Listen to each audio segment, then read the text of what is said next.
시편 90편 1절로 봉독해 드리겠습니다.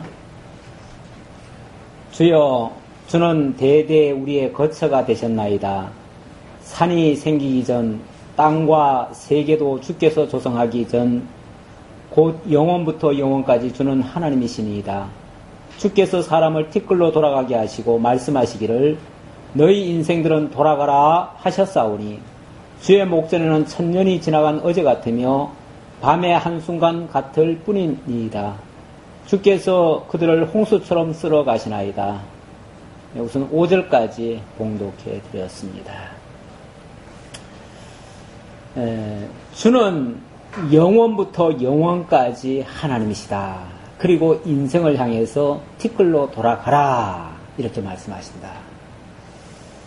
인간은 어찌 보면 티끌 같은 존재고, 하나님이 돌아가라 하면 돌아갈 수밖에 없는 존재고, 유한한 그런 존재인데 비해서 하나님은 영원하신 분이시다. 극명한 대조죠. 대비하는 그런 모습이라고도 볼 수 있습니다. 자, 오늘 제 4권, 우리 순서로는 네 번째, 제2절에서 네 번째, 선민나라 유수 때 찬양의 내용이다, 이렇게 말씀드릴 수 있는데요. 유수 때라고 큰 타이틀은 그렇게 되어 있지만, 내용상에서는 이 찬양의 내용이 하나님의 사람 모세의 기도입니다. 모세의 기도면은 사실 오래된 이야기죠? 오래된 이야기인데 왜 유수 때라고 얘기를 했는가? 지금 그러니까 날짜적으로 시기적으로 그렇다는 얘기가 아니라 유수 때의 그런 상황을 노래한 내용이다, 그 말이에요. 그러니까 그 노래한 사람은 그 이전 사람일 수도 있고 그 이후 사람일 수도 있어요. 다만 그런 것을 염두에 두고 또 그와 유사한, 그러니까 시대는 달라도 그와 유사한 사건을 모아놓은 거다, 그 말이에요. 이 시편의 특징이 그래요. 그러니까 그걸 오해하지 마시고 이해를 하시라, 제가 그래서 서론적으로 말씀을 드리고요. 자, 유수 때를 큰 틀에서 유수 때라고 이해를 하시고요. 그 유수 때에 무슨 내용으로 기도를 하는가?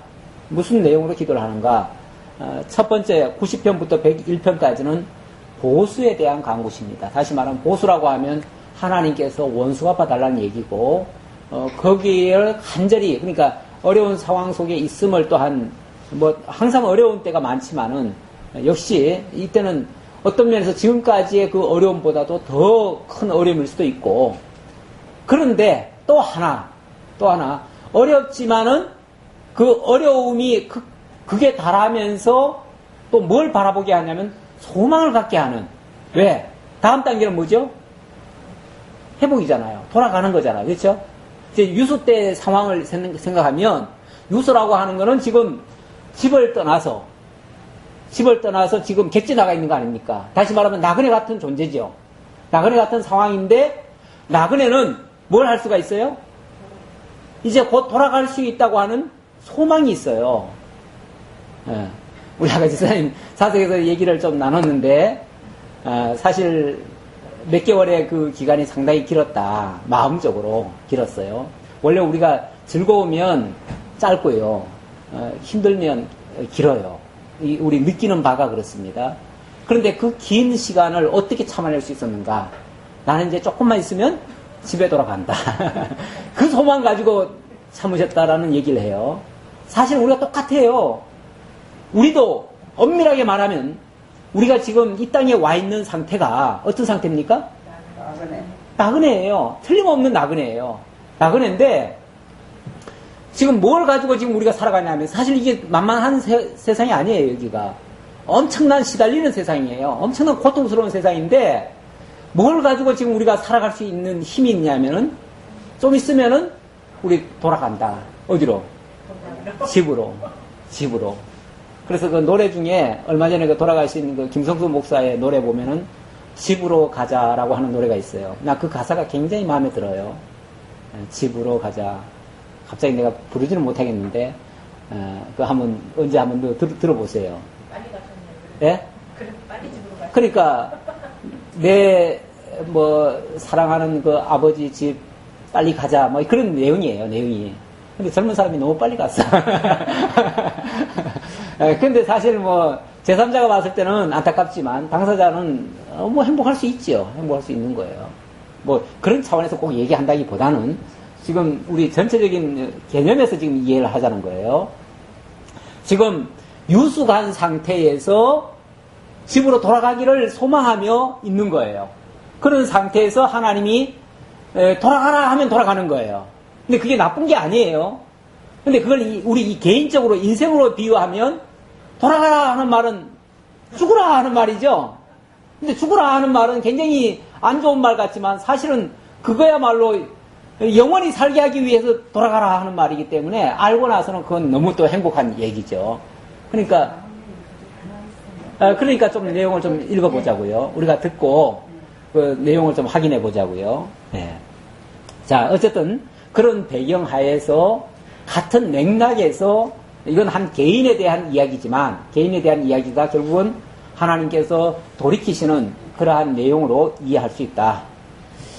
주여, 주는 대대 우리의 거처가 되셨나이다. 대대 우리의 거처가 되셨다. 영원히 우리와 함께 하실 수 있는 그런 분이시다. 그 말이죠. 언제부터? 산이 생기기 전, 땅과 세계도 주께서 조성하시기 전, 곧 영원부터 영원까지 주는 하나님이시니이다. 하나님은 영원하신 하나님이에요. 일단 하나님이 영원하신 분이라는 걸 먼저 얘기를 하고, 자, 그런 영원하신 분이 주께서 사람을 티끌로 돌아가게 하시고 말씀하시기를 너희 인생들은 돌아가라 하셨사오니, 돌아가라. 하나님 말씀 한마디면 주의 목전에는 천년이 지나간 어제 같으며 밤의 한순간에 같을 뿐이니이다. 우리 뭐 인생이 참 긴 것 같지만 어떤 면에서는 사실은 별로 그렇게 긴 세월이 아니에요. 그러니까 살아갈 걸 계산해 보면은 까마득한데 돌이켜-보면은 진짜 한순간이에요. 저도 문득 그 생각이 들더라고요. 오늘 아침에 뭐 재직 강론 생각하다가 문득 벌써 반년이 지났네. 반년도 사실은 더 지났어요. 그렇죠? 더 지났어요. 야, 벌써 올해도 다 갔네. 이제 조금 있으면 이제 뭐 추워진다고 또 날릴 거예요. 지금은 덥다고 하지만. 그러니까 그걸 생각하면 이거는 충분히 사실은 참아낼 수 있는데 사실은 참기 힘들거든요. 저도 어젯밤에 사실은 잠을 좀 설쳤어요. 왜냐면 하도 더워가지고 제가 웬만해서는 더위는 안 타는데 요즘은 못 견디겠더라고요. 진짜 왜 그렇게 힘들은지. 그러니까 이게 우리는 또 이게 시끄럽잖아요. 길가집이라 시끄러우니까 문을 안 닫고 잘 수가 없어요. 문을 닫으니까 이게 뭐 이게 다른 거예요. 이제 옛날하고 달라요, 상황이. 그러니까 완전히 조금만 있으면 사실은 그 가을 되고 조금 있으면 또 겨울 되고 겨울 되면 아마 또 춥다고 또 날릴 거야. 그런데 그 순간순간만 기억하면 고통스러운데 조금만 더 지나고 생각하면 이건 사실 별것도 아니에요. 그런데 자관 우리 인생은 이런 모습이다. 어찌 보면 별볼 없는 인생이다. 그런 얘기일 수도 있고요. 밤에 한순간 같다. 주께서 그들을 홍수처럼 쓸어 가시나이다. 그들은 잠깐 자는 것 같으며. 그러니까 뭐 우리가 대단히 뭐 길게 사는 것 같고 힘들게 사는 것 같고 오래 사는 것 같지만 또 지나고 보면은 한순간에 다 쓸려가는 것 같은 그런 모습이기도 하다. 그 말이죠. 그들은 잠깐 자는 것 같으며 아침에 돋는 풀 같으니이다. 풀은 아침에 꽃이 피어 자라다가 저녁에는 시들어 마른 아이다. 뭐 꽃이 뭐 화려하다, 아름답다, 뭐 극찬도 하고 막 그러는데 사실 그거 뭐 아침에 피었다 저녁에 지는 것들이에요. 별것도 아니에요.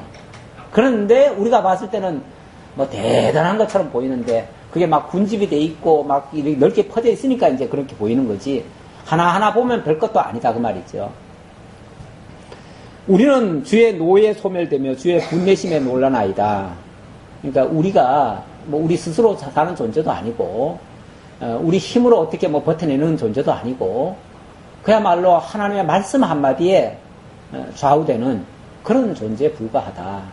그야말로 하나님이 힘 주시면 사는 것이고 안 주시면 그냥 가는 존재다. 주께서 우리의 죄악을 주의 앞에 놓으시며 우리의 은밀한 죄를 주의 얼굴빛 가운데 두셨사오니 우리의 모든 날이 주의 분노 중에 지나가며 우리의 평생이 순식간에 다하였나이다. 순식간에 다하는 인생이다. 순식간에 다하는 인생. 그래서 기껏 계산을 해보면 우리의 연수가 70이요 강건하면 80이라도 그 연수의 자랑은 수고와 슬픔뿐이요 신속히 가니 우리가 날아가나이다. 이렇게만 생각해보면 인생 참 씁쓸하죠. 기껏 살아야 7, 80인데 그 7, 80 동안도 행복한 날보다는 불행한 날이 더 많고 괴로운 날이 더 많고 힘든 날이 더 많으니 그러면 인생이 뭐냐. 진짜 솔로몬이 말한 것처럼 인생 참 별거 없다. 헛되고 헛되며 헛되고 헛되니 해 아래 모든 것이 헛되도다. 이렇게 할 만하지요. 그런데 왜 자꾸 이렇게 비관적으로 얘기할까요? 왜 부정적으로 얘기할까요? 지금 이 얘기를 하는 이유는 이걸 목표로 해서 하는 말이 아니에요. 이걸 목표로 하는 게 아니고 인생이 이렇게 보잘것없지만 하나님은 영원하신 분이시고 그래서 그 영원하신 분과 함께 살게 하는데 사실은 초점이 맞춰져 있거든요. 그러니까 그렇게 살기 위해서는 어떤 면에서 이 땅이 영원한 것처럼 이 땅이 완전한 것처럼 이 땅이 아주 행복한 것처럼 그렇게 되는 것도 문제라고 말이에요. 오히려 이 땅은 좀 고달파야 되고 이 땅은 어떤 면에서 좀 힘들어야 돼요. 그래야 어디를 소망하니까? 아버지 집을 소망하니까. 그날을 소망하니까.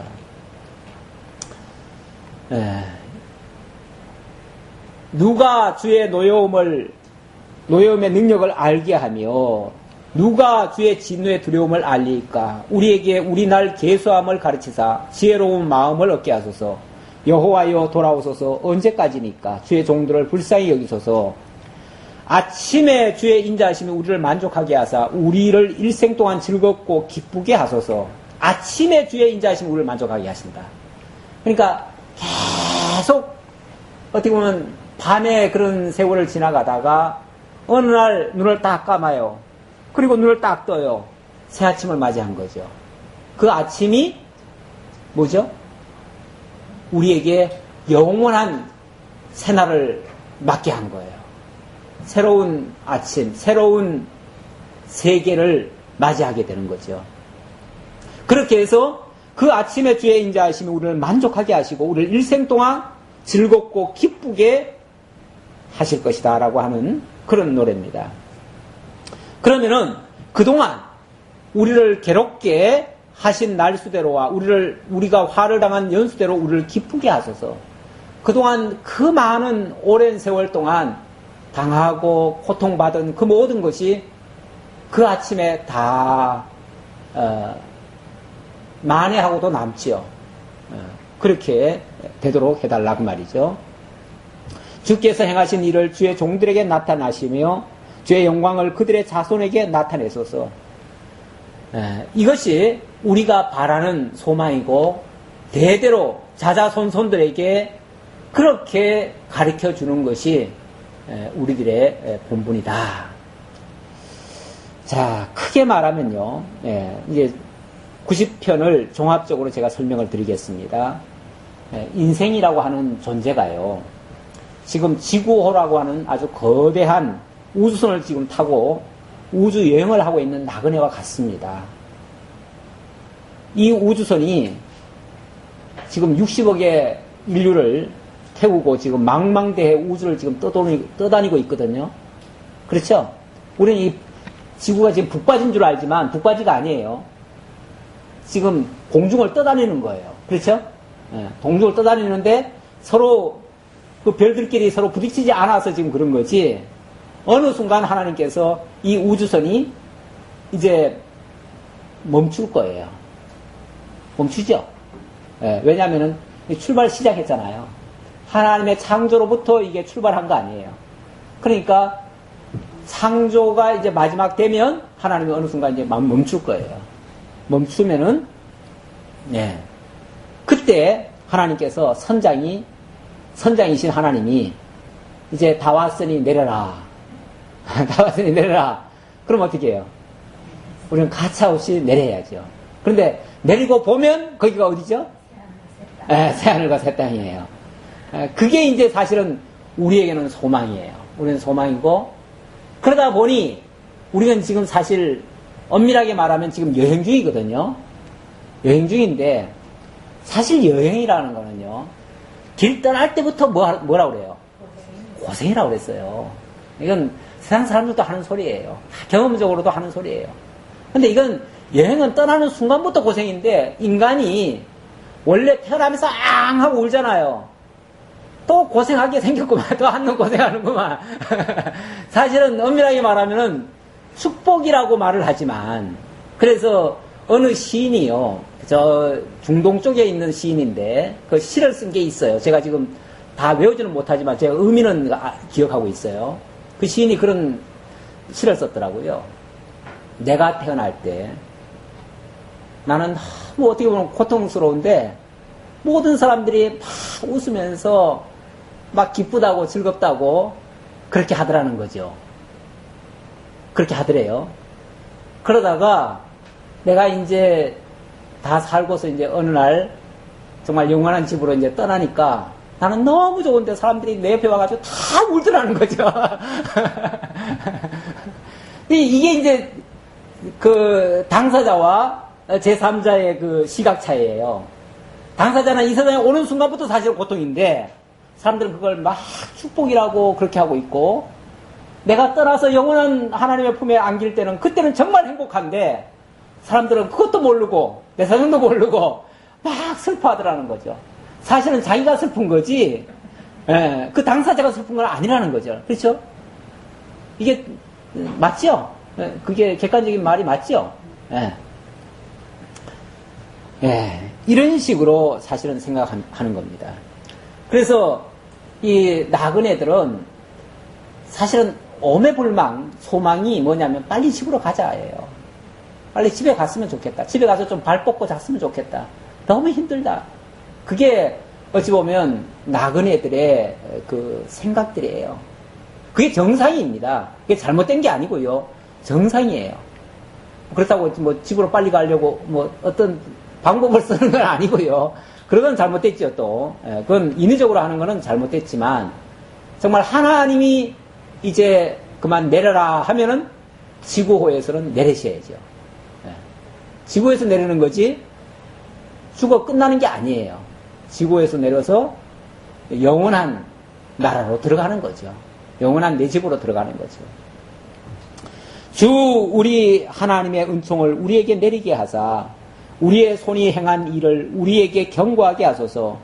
우리의 손이 행한 일을 경고하게 하소서. 어찌 보면 이 땅에 살면서 하나님을 깨닫고 하나님에 대해서 알고 발견한 것들, 그걸 가지고 이제 영원한 집에 돌아가면 뭐 합니까? 그 추억을 가지고 하나님의 은혜를 찬양하며 살게 되겠죠. 그렇게 영원토록 하나님 찬양하며 살게 될 것을 고대하고 소망하고 바라고 그리고 찬양하는 그러한 모습입니다. 그래서 하나님의 그 섭리에 우리가 순응한다면 사실은 행복한 건데, 근데 그 순응이라는 게 마치 이 땅에서 끝나는 것 같으니까 괜히 두려워하는 거죠. 두려워하는 건데 사실은 두려운 일은 아닙니다. 아니고 오히려 영원한 행복을 주기 위한 하나님의 섭리다. 이스라엘 백성들이 애굽에서가 아니라 지금 분단을 과정을 거쳐서 분국을 거쳐서 지금 유수까지 왔습니다. 아주 멀리 온 거예요. 그렇죠? 멀리 왔는데 이제 다음 단계는 이제 다시 고국으로 돌아가는 그 일이 남았습니다. 그래서 그 일을 바라보며 이러한 시에 합당한 그런 역사가 이제 앞으로 이루어질 것입니다. 자, 91편입니다. 91편 1절로 6절까지는 피난처와 요새가 되시는 여호와의 보호하심을 믿으며 찬양하는 내용인데요. 자, 우리 하나님이 어떤 분인가를 깨닫게 되어지면 그 안에서 그 안에 거하면서 평안함을 누리게 되어진다. 그런 의미입니다. 그러니까 우리가 이 땅에 살면서 아까 나그네라고 그랬는데 나그네의 삶을 살면서 나그네가 혼자 산다고 하면 굉장히 외롭고 괴롭고 힘들고 정말 살아가기가 힘듭니다. 그렇죠? 그런데 나를 안전하게 인도하는 자가 있고 나를 안전하게 보호하는 자가 있다. 나는 그 안에서 안전하게 햇빛도 피하고 추위도 피하고 안전하게 거하다가 영원한 집으로 돌아간다라고 생각하면 평안하죠. 그나마 나그네 생활이지만 여행지에서의 또 즐거움이 있지요. 그러니까 그런 것을 이 땅에 사는 동안은 부지런히 발견하고 깨닫는 것이 또 중요합니다. 바로 본문은 그런 의미로 이해하시면 되겠습니다. 그래서 지존자의 은밀한 곳에 거주하며 전능자의 그늘 아래에 사는 자요. 지존자, 지극히 존귀하신 그분, 스스로 자존하시는 그분, 그분 안에, 그분의 그 은밀한 곳에 거주한다. 결국 그분 안에 함께 있는 자, 그리고 그분의 그 전능하신 분의 그늘 아래에 사는 자, 그분의 보호와 인도하심을 받아가면서 사는 자. 사실 이 땅에 살면서는 그게 유일한 어찌 보면 바람이고 목표일 수 있어요. 이 땅에서 뭘 이루려고 할 수는 없어요. 그렇죠? 이루려고 할 수는 없고 여행지니까. 여행지에서 우리가 뭘 해내겠어요? 여행지에서는 그냥 잘 지내다 가면 되는 거예요. 여행지에서는. 그렇죠? 여행지에서 집을 지을 거예요. 여행지에서 뭘 할 거예요. 그렇죠? 여행지에서는 아무것도 하는 거 없이 그냥 잘 지내다가 가는 거예요. 지내다가 가는데 지내는 동안에 큰 화만 안 입으면 감사한 거죠. 그렇죠? 그러니까 여행지에서 정말 지존자의 은밀한 곳에 그리고 전능자의 그늘 아래에 살 수 있다면 그것보다 더 행복하고 안전한 건 없습니다. 그래서 우리가 구한다면 그걸 구해야죠. 이 땅에 사는 동안에 하나님의 보호하심, 인도하심, 하나님의 지키심, 그거를 구하면서 살아가야죠. 나는 여호와를 향하여 말하기를 그는 나의 피난처요 나의 요새요 내가 의뢰하는 하나님이라 하리니 이는 그가 너를 새 사냥꾼의 올무에서와 심한 전염병에서 건지실 것임이로다. 그래요. 이 땅은요 얼마나 함정이 많은지 몰라요. 그렇죠? 얼마나 유혹거리가 많은지 몰라요. 곳곳에 덫이 널려 있어요. 새 사냥꾼의 올무가 얼마나 많은지 몰라요. 한 발만 삐끗하면 내 마음대로. 우리 애기들 그러잖아요. 여행지에 애들 데려가면은 애기 때 데려가면 잠깐 한눈판 사이에 애기가 어디로 가요? 그냥 위험한 데로 그냥 달려가잖아요. 사실은 부모가 돌보지 않으면 한순간도 안전하지 않아요. 그런 것 같아요. 우리가 이 여행지 같은 곳에서 이 땅에서 정말 온 곳에 곳곳에 지금 도처에 지금 위험 요소가 지금 깔려 있는데 정말 사냥꾼의 그 올무가 지금 깔려 있는데 우리가 딴 마음 먹으면은 한순간에 그 올무에 빠져들어가요. 그러니까 정말 진짜 나의 안전한 피난처가 되고 요새가 되고 의뢰할 수 있는 그분을 떠나면은 우리는 한순간에 빠져들어갈 수밖에 없는 그런 상황에 놓이게 된다. 굉장히 위험하죠. 그러나 또 그래도 두려워하지 않는 것은 아기가 스스로 피하는 게 아니고 아기는 뭣도 모르고 위험한 데로 가지만 부모가 날 지켜주잖아요. 부모가 그래도 만약에 위험한 데로 가면은 뭘 던져서라도 건져내주고 뭘 덮어주기라도 하고 이렇게 하잖아요. 그게 바로 3절의 말씀, 4절의 말씀이죠. 그가 너를 그의 깃으로 덮으시리니 내가 그의 날개 아래에 피하리로다. 솔개가 막 날라와요. 그래서 막 삼키려고 해요. 그러면은 얼른 암탉이 마치 이렇게 깃으로 덮어주듯이 그렇게 그 위험한 환경에서 벗어나게 해주신다 그 말이죠. 뭣도 모르죠. 그렇게 덮어줬는지도 모르죠. 덮어줬는지도 몰라요. 보호받았는지도 몰라요. 깨달으면 정말 감사가 나올 텐데, 예. 애기들이 아무것도 몰라가지고, 지가 그냥 그렇게 위험한 처인데, 부모가 정말 애타하면서 그걸 살려놨는데도, 그것도 모르고, 지가 스스로 큰 줄 알죠. 예. 그래가지고, 지가 섭섭하면은, 지는 할 말 다 하고, 부모는 온갖 걸 다 덮어줬는데도, 말 안 해도, 자식은 다, 할 말 다 하지요. 예. 몰라서 그래요. 뭐, 몰라서 그런 걸 어떻게 합니까? 예.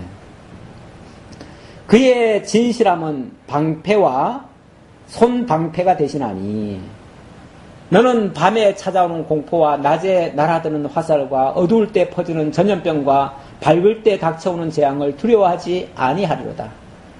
그러니까 하나하나를 우리가 맞닥뜨리면 다 위험한 거예요. 세상에 위험하지 않은 게 없어요.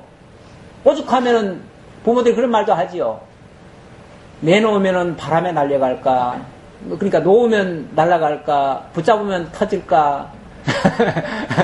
이러지도 저러지도 못할 정도로 그렇게 애답게 그렇게 사실은 키우는 모습이거든요. 부모는 그런 마음으로 하는데 본인은 자기가 뭐 다 힘이 있어가지고 다 스스로 자라난 존재인 양 또 착각을 하지요. 네.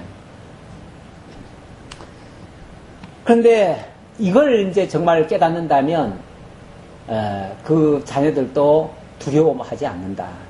사실 그래요. 엄마 치마폭을 붙잡은 아기는요, 무서운 개가 와도, 심지어 뭐 사자라 할지라도 안 무서워요. 그렇죠? 왜? 믿는 백이 있어서. 엄마가 다 해줄 줄 알고, 그거 믿고 절대 두려워하지 않아요. 그런데 엄마가 없으면요, 개미 한 마리만 나타나도 까무라쳐요. 왜? 네. 지가 어떻게 할 방법이 없으니까. 어떻게 할 수가 없으니까. 그러니까 너무 두려운 존재가 되는 거죠. 그러니까 진짜 두렵고 안 두렵고는 자기 힘에 달린 게 아니라 엄마가 옆에 있느냐 없느냐에 달린 거죠. 다시 말하면 우리가 세상을 담대하게 살아가는 것과 정말 허약하게 살아가는 것은 하나님이 나와 함께 하시느냐를 깨닫는 것과 그걸 깨닫지 못하는 것에 달려있다. 이렇게도 말할 수 있죠. 그러니까 하나님이 함께 하신다고 생각하면 진짜 아골골짝 빈들에도 갈 수 있죠. 뭐가 겁나요? 죽으면 바로 집으로 들어가는데. 그렇게 생각하니까 세상에 무서운 게 없잖아요. 세상에 무서운 게 없는데 그걸 모르면 뭐든지 다 겁나죠. 이러면 이럴까봐 겁나고 저러면 저럴까봐 겁나고 심지어 그 세균 하나 때문에도 쩔쩔매잖아요. 그렇죠? 그래서 정말 손만 안 씻어도 무슨 뭐 큰 병 걸려 당장 죽는 것처럼 호들갑을 떨잖아요. 그렇게 인간이 연약한 존재예요. 그러니까 내 스스로 이겨내려니까 그렇게 힘든 거예요. 그런데 하나님이 함께 하신다는 걸 기억하면 넉넉히 이기고도 남습니다. 사실은. 그런 거 아무것도 문제가 아니에요. 문제는 하나님을 모르는 게 문제고 하나님을 믿지 않는 게 문제고 하나님을 의지하지 않는 게 문제지. 그러니까 환경이 문제가 아니다. 절대. 7절부터 16절까지 대적을 멸하시고 건져주실 여호와의 약속을 신뢰하면서 찬양하는 내용이 되겠습니다.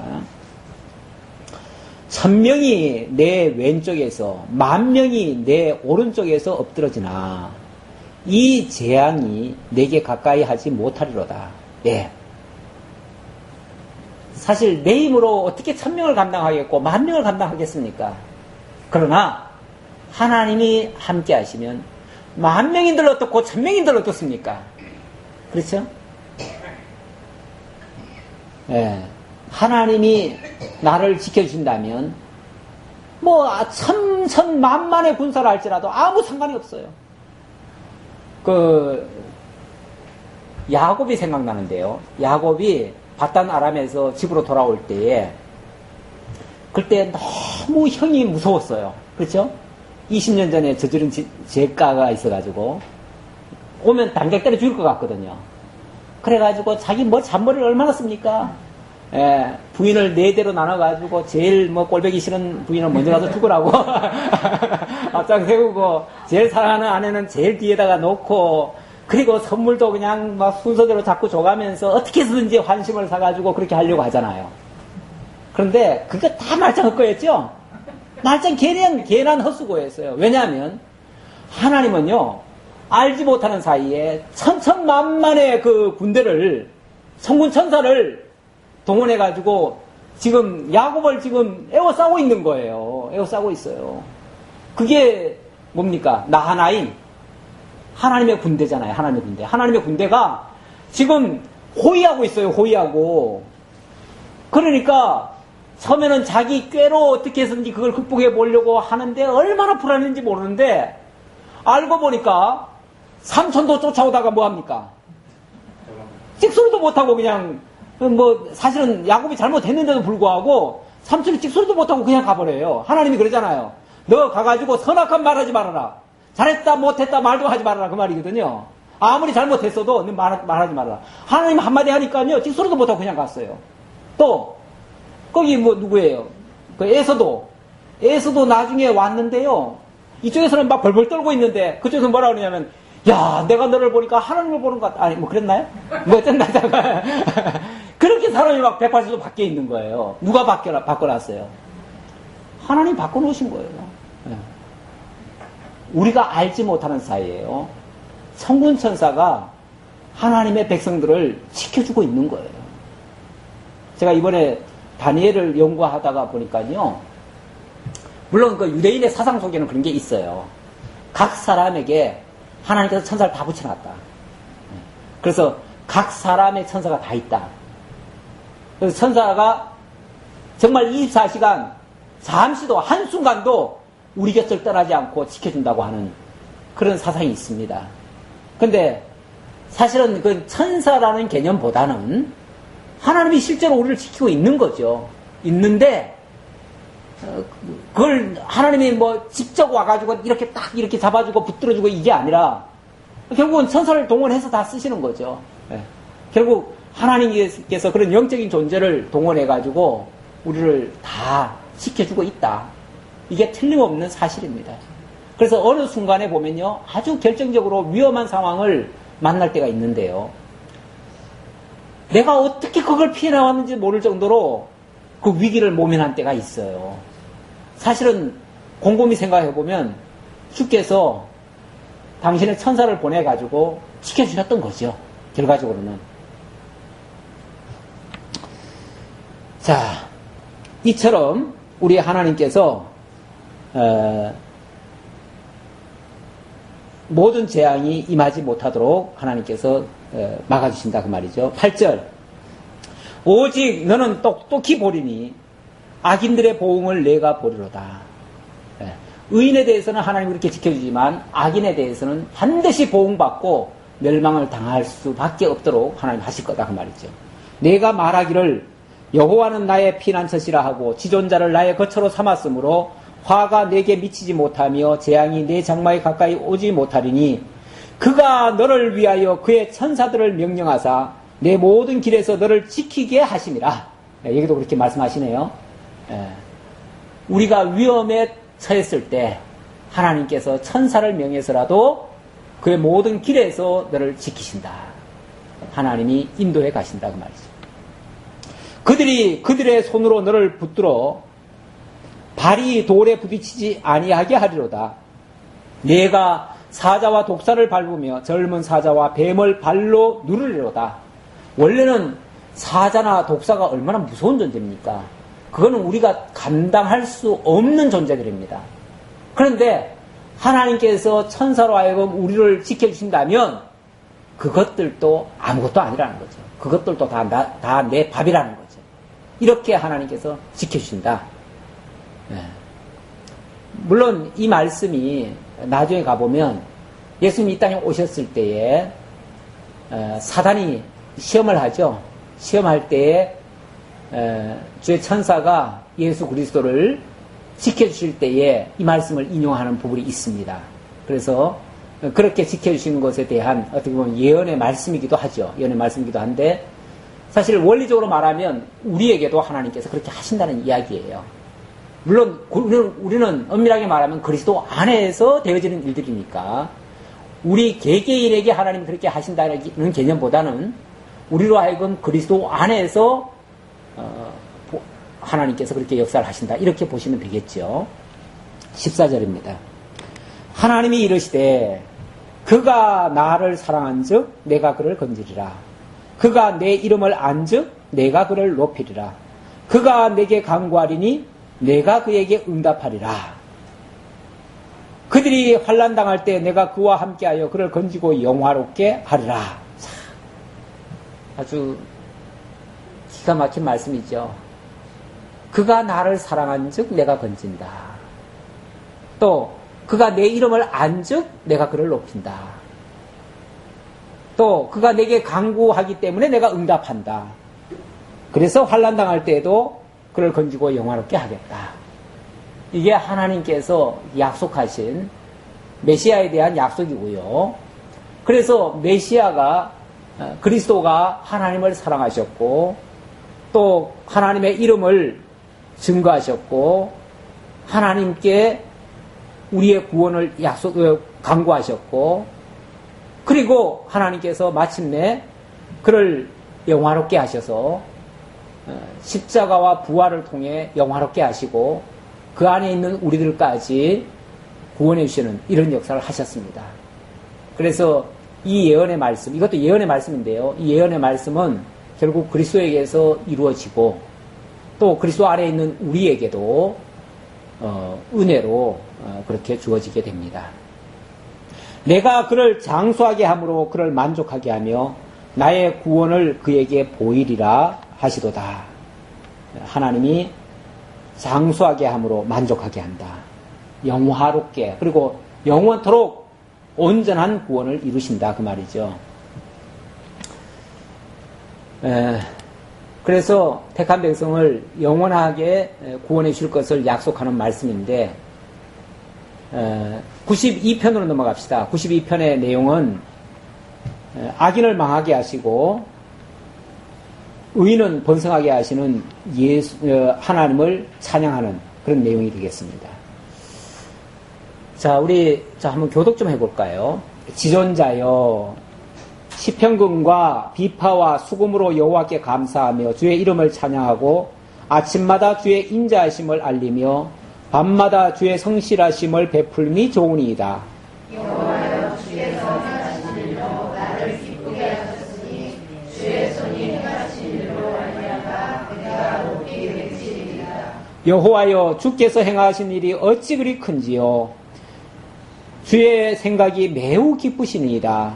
어리석은 자도 알지 못하며 무지한 자도 이를 깨닫지 못하나이다. 예.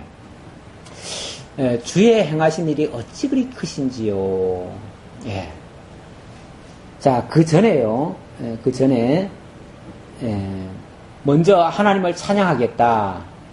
왜 찬양하면 아침마다 주의 인자하심을 알리고 밤마다 주의 성실하심을 베풀어 주셨기 때문에 그렇다. 아침마다 새로운 그러니까 한 고비를 지나고 나면 하나님의 인자하심을 깨닫게 되어지고요. 또 위기를 만날 적마다 주의 성실하심을 깨닫게 된다. 우리 하나님께서 어떠한 상황에서도 당신이 약속하신 것을 절대로 놓치지 아니하시는 분이시다. 그래서 그걸 깨닫고 나니까 주의 이름을 찬양하지 않을 수 없다 그 말이죠. 자, 그리고 주께서 행하신 일이 어찌 그리 크신지요. 그 생각이 매우 기쁘시니이다. 우리는 단순합니다. 마치 어린아이 생각들이 단순한 것처럼 그냥 눈에 보이는 대로 좋으면 하고 싫으면 안 하고 그냥 지 하고 싶은 대로 하죠. 우리들은 다 그렇습니다. 그런데 우리 하나님은요. 그렇게 그냥 보이는 대로만 좋게 하시는 분이 아니고 실질적으로 좋게 하시는 분이십니다. 궁극적으로 합력하여 선을 이루시는 분이십니다. 그러니까 과정에서는 우리가 오해할 수도 있죠. 이거는 왜 이렇게 하셨을까? 그렇게 이해가 안 될 수도 있는데 하나님 편에서 생각해 보면 그게 100번이라도 맞는 일이죠. 그러니까 우리는 자꾸 우리 생각대로 생각을 하니까 때로는 하나님의 일이 이해가 안 되고 섭섭하고 그래서 때로는 이렇게 합시다 저렇게 합시다 뭐 다른 방법을 동원하기도 하고 그러는데 사실 우리 하나님만큼 치밀하게 계획하시고 치밀하게 역사하시는 분이 없으십니다. 그러니까 하나님이 하신 대로 따라만 가면 우리는 사실상 성공적인 삶을 사는 겁니다. 우리가 이 땅에서 아까도 그랬지요. 뭘 이루겠어요? 뭘 해놓겠어요? 무슨 기념비를 세우겠어요, 우리가? 그렇죠? 네. 사실 이 땅에서요, 많은 업적을 남기면은 기념비는 세울 수 있지만 그게 하나님 앞에는요, 엄청난 죄악이 될 수 있습니다. 그렇잖아요. 하나님은 당신의 영광을 드높이는 걸 원하시지, 당신을 이용해가지고 자기 이름을 빛내는 걸 정말 싫어하십니다. 그래서 인간이 드높아지기를 하나님은 기뻐하지 않으셔요. 그래서 역사 속에서 보면 자기 우상을 만드는 나라나 그런 사람들마다요, 그 끝이 정말 안 좋아요. 정말 안 좋아요. 사실 북한도 저렇게 계속 우상을 지금 만들어 놓고 있는 중인데, 저게 이제 한꺼번에 이제 무너지기 시작하면 정말 비참하죠. 그런 모습을 사실 역사 속에서 계속 보여줬거든요. 그런데도 계속 하죠. 그리고 어떻게 해서든지 살아생전에 업적을 남기려고 꼭 북한만이 아니라 우리 남한의 지도자들도 그런 유혹에 많이 빠져들어갑니다. 그래서 자기가 뭔가를 크게 이루기 위해서 자기 이름으로 뭔가를 하려고 그렇게 하는 경우가 있는데, 사실은 그렇게 하면 할수록요, 나중에 가보면 그게 화근이 되어집니다. 그래서 뭐 역사적으로 뭘 해냈다, 그게 좋은 것 같지만요, 나중에 가보면 엄청나게 그것 때문에 화를 입게 될 수도 있어요. 자, 이게 이제 하나님의 생각과 우리 생각이 다르다는 거죠. 정말 중요한 것은 하나님이 하시는 일입니다. 하나님이 하신 일이 커야 되고요, 하나님의 능력을 우리가 깨달아야 되고, 그래서 하나님을 찬양을 해야 돼요. 정말 하나님 위대하십니다. 어쩌면 하나님 생각이 이렇게 깊으십니까? 어쩌면 하나님의 역사가 이렇게 오묘하십니까? 어쩌면 하나님이 이렇게 크신 일을 해주셨습니까? 그리고 하나님을 드높여야죠. 그걸 깨닫는 게 우리의 모습입니다. 그러려면 우리는 좀 약해야 되고요, 우리는 좀 부족해야 되고요. 예수님 그랬죠? 아니, 예수님 오셨을 때 세례 요한이 그랬죠. 그는 뭐하고? 흥해야 하겠고 나는 쇠하여야 하리라. 내가 빛나면 안 돼요. 내가 드높아지면 안 돼요. 내가 잘 되면 안 돼요. 나는 어떤 면에서 그냥 씨앗처럼, 걸음처럼, 어쩌면 교회가 세워지는 일에 나는 그냥 걸음이 되는 거죠, 걸음. 어쩌면 하늘의 미랄처럼 썩어지는 거죠. 나는 썩어지고, 그로 말미암아 많은 다른 열매가 맺혀서 다른 사람들에게 정말 그 그리스도가 빛나게 된다면 그게 아주 소중한 일이죠. 그러니까 내가 업적을 남기려고 하면 하나님의 영광을 빼앗는 결과가 될 수 있습니다. 그래서 하나님이 싫어하신다 그 말이에요. 여호와여, 아니죠. 어리석은 자는 알지 못하며 무지한 자도 이를 깨닫지 못하나이다. 그렇죠. 어리석은 자는요, 하나님을 인정하지 않는 자고, 하나님 인정하지 않으니까 그런 논리를 받아들이지 못하겠죠. 깨닫지 못하겠죠. 하나님 역사를 어떻게 알겠어요? 악인들은, 자, 그렇다면 그런 악인들, 어리석은 자가 곧 악인들입니다. 악인들은 어떤가? 7절부터 또 한번 교독해보죠.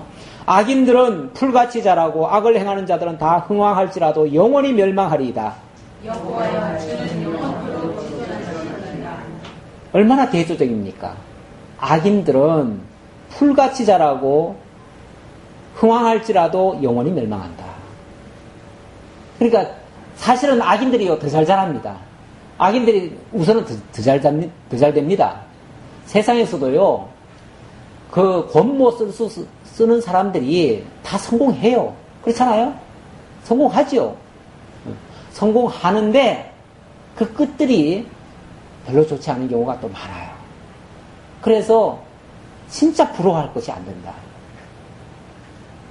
혹시 요즘 드라마 황금의 제국이라고 하는 거 혹시 보시나요? 보시는 분 있나요? 그것 좀 봤으면 하는 내가 바람이 좀 있어요. 뭐예요? 황금의 제국. 아, 황금의 제국. 우리 권사님 드라마 광이니까. 보셨죠? SBS 하는 예, 예, 예. 근데 알기만 하지 말고, 봤어요? 예, 거기 보면, 예, 조금 늦게 해가지고 혹시 피곤하신 분들은 못 볼 수도 있는데, 예. 하나의 교훈은 주더라고요. 거기서 무슨 좋은 뭘 배우라는 건 아니에요. 배울 건 없어요, 사실은. 어쩌면은 한국의 대재벌가의 그 이야기들이에요. 이야기들인데, 물론 픽션이지만, 마치 어떤 기업을 가지고 얘기하는 거 비슷해요. 너무나 스토리가 비슷해요. 그래가지고, 그들의 정말 돈 때문에 형제도 없고, 부부도 없고, 아무도 없습니다. 때로는 돈을 위해서라면 적과도 결탁을 하고, 형제를 죽이기 위해서 외부 사람들을 끌어들이기도 하고, 그러니까 돈 앞에 형제고 가족이고 정이고 진실이고 이런 거 다 없습니다. 다 없어요. 수단과 방법을 가리지 않고 모든 것을 다 할 수 있는 사람들. 근데 결말들은 다 안 좋아요. 너무 비참하죠. 너무 비참한 모습. 그게 어떻게 저럴 수가 있을까? 우리 서민들로서는 상상을 못 합니다. 우리 서민들은 왜 상상을 못 하냐면, 서민들은 그런 돈을 못 만져봐가지고, 우리들은 그렇게까지 생각이 안 돌아가요. 거기까지. 근데 돈 앞에는요, 사람이 이렇게 바뀝니다. 돈 앞에서도 바뀌고요, 또 권력 앞에서도 바뀝니다. 그래가지고, 권력 차지하기 위해서 형제 간에 얼마나 죽이는 일들이 많이 일어나는지 몰라요. 권력 앞에서도 형제가 없습니다. 부모 자식도 없어요. 다니엘 연구하면서 헤롯 가문 얘기를 봤더니요, 헤롯 가문도요, 자기 부인도 몇 명을 죽이고요, 아들도 몇 명 죽이고요, 별의별 짓 다 했어요. 온갖 별짓 다 해요. 그러니까 이건 짐승세계도 그런 짐승세계가 없어요. 그게 악인들의 모습이에요. 그런데 외부적으로 보면 얼마나 대단합니까? 얼마나 승승장구합니까? 그렇죠? 풀같이 자라죠. 풀은 어떻게 자랍니까? 쑥쑥 자라죠. 비 한 번 오고 나면요, 며칠만 안 보고 다시 보면요, 갑자기 이만큼 자라 있어요. 푹 자랍니다. 그런데 나무는요, 나무는 잘 안 자라죠. 특히 여기 이제 뒤에 가면은 백향목 나무 얘기하는데요, 백향목은 진짜 이거는 빨리 자라지 않습니다. 왜냐하면 자랄 수 있는 조건이 아니에요. 왜냐하면 그 눈보라, 비바람, 그 고산지대에 그 모든 것이 악조건이에요. 그 악조건에서 자라려고 하다 보니까 이게 자랄 새가 없어요. 그죠? 예. 그런데 그래도 자라긴 자라거든요. 다만 늦어서 그렇지. 자라고 나면 그 나무가 또 기가 막힌 나무가 되잖아요. 기가 막힌 나무가 되잖아요. 그렇죠? 그렇게 이제 대조하는 거예요. 자, 봅시다. 계속. 8절입니다. 여호와여, 주는 영원토록 지존하시니이다. 여호와여, 주의 원수들은 패망하리이다. 정녕 주의 원수들은 패망하리니 패악을 행하는 자들은 다 흩어지리이다. 그러나 주께서 내 뿔을 들소의 뿔같이 높이셨으며 내게 신선한 기름을 부으셨나이다. 내 원수들이 보응받는 것을 내 눈으로 보며 그러나 나를 치는 행악자들이 보응받는 것을 내 귀로 들었다. 의인은 종류나무같이 번성하며 네바논의 백향목같이 성장하리로다. 이는 여호와의 집에 심겼으며 우리 하나님의 뜰 안에서 번성하리로다. 뭐 종류나무같이 번성하고 백향목같이 성장한다고 하니까 되게 빨리 자라고 되게 잘 자라는 것 같죠? 그렇지 않아요. 이 나무는요, 특히 백향목 나무는 아까도 얘기했듯이 정말 악조건 속에서 힘들게 자라는 거예요. 힘들게. 정말 누가 보면요, 저게 자랄까, 저런 상황에서 정말 자랄까 싶을 정도로 힘들게 자라요. 안 자라는 것 같아요. 그런데 자라긴 자라죠. 좀 늦어서 그렇지. 자란 다음에는 이게 어느 나무도 따라올 수 없는 기가 막힌 또 좋은 나무가 된다는 거죠. 그래서 나무 중에 최고급 나무는 백향목으로 칩니다. 이 백향목은 단단하고요, 또 향이 있어가지고 그 향도 아주 좋은 향이죠. 어떤 거는 또 향도 나쁜 게 있잖아요. 근데 이건 굉장히 좋은 향이 돼가지고 조음이 안 쓸어요. 그래가지고 무려 500년이 지나도요, 변형도 안 일어나고 냄새도, 그 향기도 사라지지 않고요, 조음도 안 쓰고, 그러니까 얼마나 최고급 나무죠. 그 정도로 좋은 것이 된다. 어떤 면에서 의인은 이렇다는 거죠. 의인은 생장 속도는 늦지만, 그러나 생장하고 나면 정말 값진 나무가 될 것이고, 악인은 생장 속도는 빠르지만 마치 풀 같고 꽃 같아서 우선은 화려해 보이고 쑥쑥 자라는 것 같지만 그냥 그거는 얼마 못 간다는 거죠. 한순간 꺾여버리고 그리고 끝난다는 거죠. 얼마나 대조적입니까? 그래서 악인의 형통을 부러워하지 말라. 의인은 정말 믿음으로 말미암아 산다. 이런 말씀하는 거죠. 14절. 그는 늙어도 여전히 결실하며 진액이 풍족하고 빛이 청청하니 여호와의 정죄하심과 나의 방위 되심과 그에게는 불의가 없으니 선포되리로다. 자, 보세요. 이렇게 좋은 나무는요, 좋은 나무는 늙어도 뭐 한다고요? 여전히 결실해요. 풀은요, 풀은 한철이에요. 풀은 한철인데 이 나무는요, 늙어도 결실한다. 다시 말하면 그냥 영원히 그렇게 보존된다 그 말이죠. 보존돼서 진액이 풍족하고 빛이 청청하다. 변함없다 그 말이죠. 한결같다 그 말이죠. 썩지 않는다 그 말이죠. 그러니 이것이 여호와의 정직하심 아닙니까? 하나님이 당신의 언약대로 당신의 백성들을 키워내시는 방법 아닙니까? 정직하고 성실하게 하시는 방법. 우리 하나님 그렇게 어리석은 분 아니에요. 생각 없으신 분 아니에요. 괜히 우리 늦게 키우시는 거 아니에요. 진짜 세상은요, 어떤 면에서 악인들이 더 잘 돼요. 오죽하면 우리 아는 목사님이 그러시더라고요. 당신은 일곱수가 싫대요. 왜냐하면 일곱수는 너무 잔챙이밖에 없어가지고 고기가. 그렇죠? 일곱수에는 잔챙이밖에 안 살아요. 그런데 이급수에는요, 아니면 상고수에는요, 거기는 큰 물고기들이 있어요. 대형 물고기들이 있어요. 그래서 자기는 좀 대형 물고기가 논이는 그런 이급수나 상고수를 원한대요. 물론 뭐 이해는 됩니다만은 이해는 됩니다만은 그게 과연 옳은 건가요? 그게 정직함인가요? 그게 진실인가요? 그렇다면 나는 차라리 잔챙이가 있어도 일급수가 낫다라고 말하고 싶어요. 의미를 아시겠어요? 아니, 그렇다고 뭐 여러분들 자체는 얘기가 아니고 오해하지 마시고, 사람을 그런데 비교해서 좀 죄송한데, 어떤 면에서 교회도 그렇다는 거죠. 교회도 정말 말씀 진리 하는 곳에는 진짜 성도들도 어찌 보면 수도 적고요, 또 교세도 약하고, 이게 어찌 보면 보편적인 모습이에요. 이게 잘 이해가 안 되지, 우리가. 이해가 잘 안 되는데, 그거는 역으로 말해서 좀 비진리가 있는 교회가 어떻게 성장하는가를 보면 알 수 있어요. 비진리가 있는 교회가 훨씬 더 성장이 빠릅니다. 훨씬 더 잘 됩니다.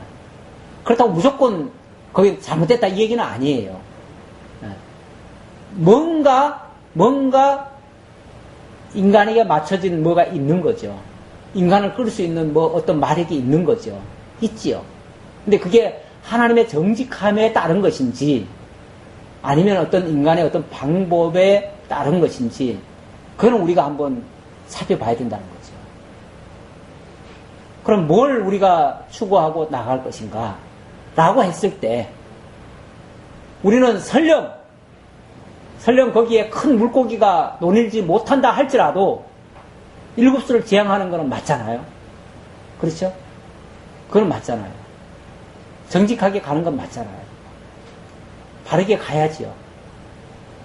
설령 거기에 큰 물고기가 놀러 오지 못한다 할지라도 못 오지요. 오기가 힘들지요. 왜? 만족이 안 되겠지요. 만족이 안 돼요. 네. 여호와의 정직하심과 나의 바위 되심과 그에게는 불의가 없음, 이게 선포되리로다. 이게 선포돼야 되지 않겠어요? 하나님의 정직하심, 그리고 하나님이 나의 바위 되심, 나를 지키심, 그 말이죠. 그리고 그에게 불의가 없음, 이걸 우리가 깨닫고 영원토록 그를 찬양하는 찬양의 제목이 되어져야죠. 그래서 우리들의 입술 속에서 정말 하나님은 정직하십니다. 정말 하나님은 나의 바위가 되어주셨습니다. 정말 하나님께는 불의가 없습니다. 하나님은 실수도 없으십니다. 하나님은 어떤 경우에도 나를 해치는 분이 아니십니다. 그러니까 내게 손해 주신 적이 없어요. 근데 우리는 왜 하나님이 이렇게 하십니까? 라고 자꾸만 반문을 할 때가 있는데 그거는 내가 이해를 못한 거지 하나님이 잘못하신 건 아니다 그 말이죠. 네. 자, 어쨌든 악인은 오늘 92편의 말씀 속에서는 악인은 흥왕하지만 반드시 망하게 하시고 의인은 정말 안 잘하는 것 같고 흥왕하지 않는 것 같지만 하나님께서는 반드시 그래도 번성케 하셔서 하나님을 찬양하게 하신다. 여기서 번성이라는 개념은 어떤 수적 개념은 아니죠. 수적 개념은 아니고 영적인 성장이라고도 말할 수 있겠죠.